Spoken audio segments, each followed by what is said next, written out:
We are back with a Fox News alert. FBI Director Christopher Wray is now warning Americans to stay vigilant for possible terror threats here at home.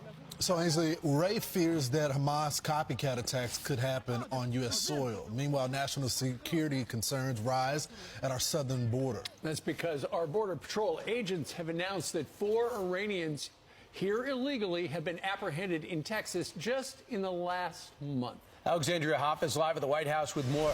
Alex.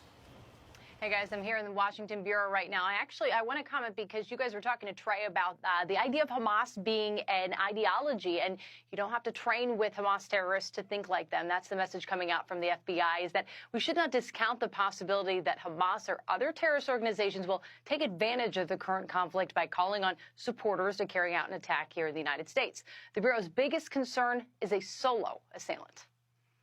We've got to be on the lookout, especially for lone actors who may take inspiration from recent events to commit violence of their own. And this, of course, has sparked increased concern over the flow of migrants at our southern border. According to U.S. Customs and Border Protection, 4 Iranians have been apprehended since the beginning of this month. That is 4. They're all considered to be special interest aliens. That's a term used to describe individuals coming from countries identified by the U.S. government as having conditions that promote or protect terrorism. Individuals may also have some suspicious travel patterns. And look at this. In the first 14 days of this fiscal year, over 30 Iranians were apprehended at the southern border, nearly 60 Syrians, 35 Pakistanis, more than 100 Russians, 285 Afghans, and nearly 2,000 Chinese migrants. Over the past 2 years, U.S. Border Patrol has encountered almost 73,000 special interest aliens, many of them from Middle Eastern countries. And just last week, CBP agents apprehended 2 Lebanese nationals in Eagle Pass, Texas. They were also considered to be special interest aliens. Lebanon, of course, home to Hezbollah. Guys. Wow. That's all scary.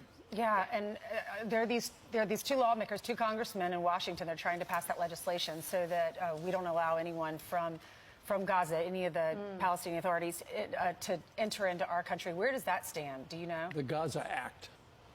Yeah, you know, that's interesting. We were reading about that a little bit when I was at the White House yesterday. It's certainly getting some pushback from people because the idea is you have these special interest aliens, as we were just talking about. Not all of them are people who adhere to the same beliefs as their government. Many are seeking refuge in the United States, wanting to distance themselves.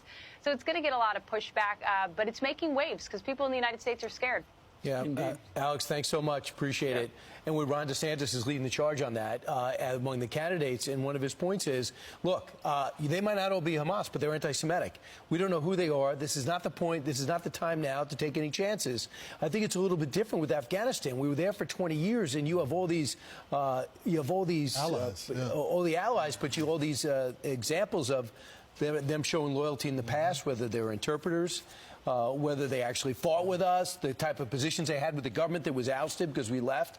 But that's a lot different than now. I'm